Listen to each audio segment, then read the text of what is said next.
जय संतोषी माता। प्रिय भक्तों, आज हम संतोषी माता की अति प्राचीन पौराणिक कथा लेकर के आए हैं। इस कथा को सुनने मात्र से सारे दुख दरिद्र सबके नष्ट हो जाते हैं, इसलिए बड़ी ही श्रद्धा भाव से आप इस कथा को अवश्य श्रवण करें। एक समय की बात है, एक बुढ़िया के 7 बेटे थे, जिसमें 6 कमाते थे और एक न कमाने वाला था। वह बुढ़िया 6 बेटों को अच्छा खाना बनाकर खिलाती थी, पर 7वें को उन सबका बचा खुचा जूठन खाना खिलाती थी। वह भोला भाला अपनी माँ की इस चालाकी को खुद समझ नहीं पाता था। एक दिन वह अपनी पत्नी से बोला कि माँ मुझसे बहुत प्यार करती है। तो उसकी पत्नी बोली, वह तुम्हें सबका बचा खुचा खाना खिलाती है। इस बात पर उसे विश्वास नहीं हुआ। एक दिन वह छुप कर देखता है कि माँ अपने 6 बेटों को बड़े प्यार से कई प्रकार के व्यंजन बनाकर प्रेम से खिला रही है। जब वह 6 खाना खाकर उठ गए, तब माँ ने उनकी थालियों से जूठन इकट्ठी करी और उसके लिए थाली में परोस कर रख दी। जब वह घर आया तो माँ अपने सबसे छोटे लड़के से बोली, खाना खा ले। वह बोला, माँ भोजन नहीं करूँगा, मैं तो परदेश जा रहा हूँ। माँ बोली, कल जाता है तो आज ही चला जा। वह घर से निकल गया और गौशाला में पहुंचा, जहां उसकी पत्नी गोबर के उपले बना रही थी। अपनी पत्नी के नजदीक जाकर बोला कि मैं परदेश जा रहा हूँ, कुछ समय के बाद आऊँगा। तुम संतोष से रहना और अपने धर्म का पालन करना। इस पर उसकी पत्नी बोली, स्वामी आप आनंद से जाइए, मेरी चिंता मत करें, मैं तो राम भरोसे रह लूँगी। ईश्वर आपकी सहायता करे। अपनी कोई निशानी मुझे दे दीजिए, जिसे देखकर मैं धीरज करती रहूंगी। इस पर वह बोला, मेरे पास इस अंगूठी के सिवा कुछ भी नहीं है और मुझे भी अपनी कोई निशानी दे दो। वह बोली, मेरे पास तो कुछ भी नहीं है, बस यह गोबर से भरे हाथ है। यह कर उसने अपने पति की पीठ पर गोबर के हाथ की छाप मार दी। वह चल दिया। चलते चलते वह दूर किसी नगर में पहुंचा और एक व्यापारी की दुकान पर जाकर बोला, भाई मुझे नौकरी पर रख लो। व्यापारी को नौकर की ज़रूरत थी। वह बोला, ठीक है, लेकिन तनख्वाह तुम्हारा काम देखकर ही बताऊंगा। वह वहीं रहने लगा और सुबह 7 से रात 9 बजे तक नौकरी करने लगा। थोड़े ही दिनों में वह व्यापारी का सारा लेन देन और हिसाब किताब करने लगा। कुछ ही समय में सेठ ने उसे आधे मुनाफे का हिस्सेदार बना दिया। 12 वर्ष में वह नामी सेठ बन गया। इधर उसकी पत्नी को सास और जेठानियाँ बड़ा कष्ट देने लगी। उसे लकड़ी लेने जंगल में भेजती, भूसे की रोटी देती, फूटे नारियल में पानी देती। वह बड़े कष्टों से जीवन बिता रही थी। एक दिन जब वह लकड़ी लेने जा रही थी तो रास्ते में उसने देखा एक मंदिर में कुछ औरतें व्रत कर रही थीं और कथा सुन रही थी। वह पूछने लगी, यह क्या व्रत कर रही हो? इसे करने से क्या होता है? यह कैसे करते हैं? तब एक स्त्री बोली, अपनी संतोषी माता का व्रत है। इसे करने से मनवांछित फल प्राप्त होता है और गरीबी और चिंताएं मुक्त हो, कलह रोग आदि सब नष्ट होते हैं, संतान सुख शांति और मनपसंद वर मिलता है और दूर गए पति के दर्शन होते हैं।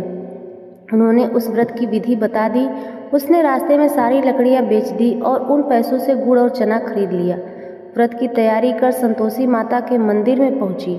माता से दुखी होकर विनती करने लगी, माँ मैं अज्ञानी हूँ और बहुत दुखी हूँ, मैं आपकी शरण में हूँ, मेरा दुख दूर करो। माँ का यह सब अब वह कर शुक्रवार ऐसा ही करती। एक दिन माता को उस पर दया आ गई। एक शुक्रवार उसने पति का पत्र आया, अगले शुक्रवार को पति का भेजा धन उससे मिला। अब वह माता के मंदिर में गई और उनके चरणों में गिरकर रोने लगी। बोली, माँ मैंने पैसे कम मांगे थे, मुझे तो अपना सुहाग चाहिए, मैं तो अपने स्वामी के दर्शन और सेवा करना चाहती हूँ।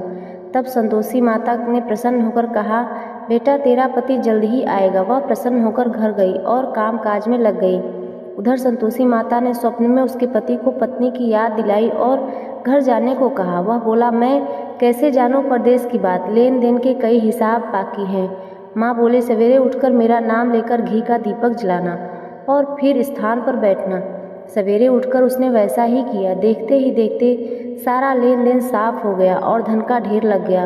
वह खुश होकर घर की ओर रवाना हो गया। उधर उसकी पत्नी रोज लकड़ियाँ लेने जाती और संतोषी माता की पूजा अर्चना करती। एक दिन वह बोली, माँ यह धूल कैसी उड़ रही है? माँ बोली, बेटी तेरा पति आ रहा है, तू लकड़ियों को 3 बोझ बना के एक नदी के किनारे रख कर यहाँ रख दे और तीसरा अपने सिर पर रख ले। तेरे पति के दिल में उस लकड़ी के गट्ठे को देखकर मोह पैदा होगा और घर आकर आवाज़ लगाना, सासू जी लकड़ियों का गट्ठर लो, भूसी की रोटी दो और फूटे नारियल में पानी दो।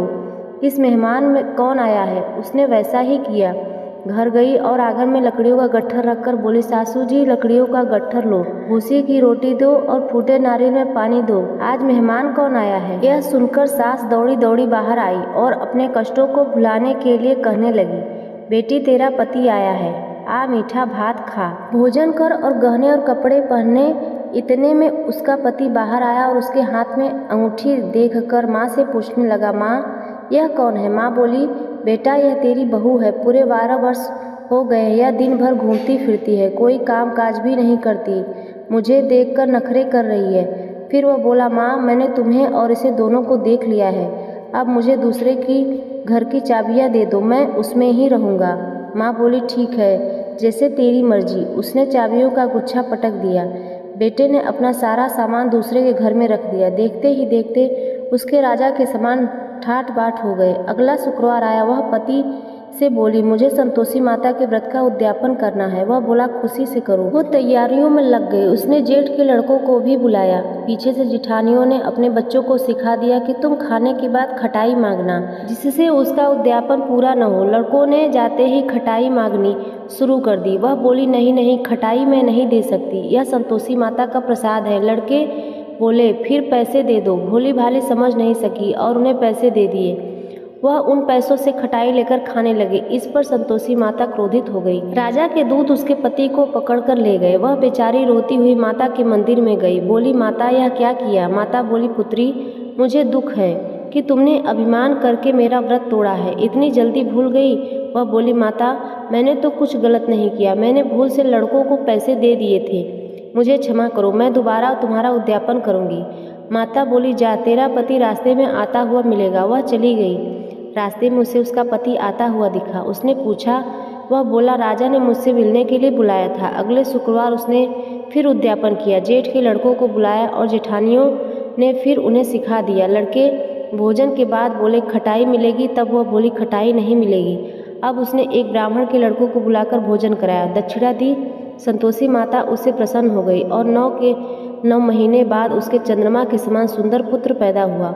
वह अपने पुत्र को लेकर वह रोजाना मंदिर जाने लगी। एक दिन संतोषी माता ने सोचा, यह रोज यहाँ आकर आती है, आज मैं यहाँ इसके घर जाऊंगी, इसका ससुराल देखती हूँ। यह सोचकर संतोषी माता ने ऐसा रूप धारण किया, गुड़ व चने से सना मुख, ऊपर से सूंड के समान होठ, जिन पर मक्खियाँ भिनभिना रही थी। ऐसी सूरत में वह उसके घर गई। जैसे ही पाँव रखी, उसकी सास बोली, देखो डाकिनी आ रही है, इसे भगाओ वरना किसी को खा जाएगी। सभी घरवाले भगाकर घर की खिड़कियां और दरवाजे बंद करने लगे। तभी उसने ऊपर की खिड़की से देखा। वह चिल्लाने लगी, आज मेरी माता मेरे घर आई है, आज मेरी माता मेरे घर आई है। उसकी सांस फूलने लगी। पगली देखकर उतावली हुई, बच्चे को पटक दिया। बहू बोली, माताजी मैं जिस संतोषी माता का व्रत करती हूँ वह माता मेरे घर आई है, और दौड़कर सभी दरवाजे खोल दिए। सबने संतोषी माता के चरण पकड़ लिए और विनती कर कहने लगी, माता हम मूर्ख हैं, अज्ञानी हैं, पापिनी हैं, आपके व्रत की विधि हम नहीं जानते, व्रत भंग कर हमने बहुत बड़ा अपराध किया है,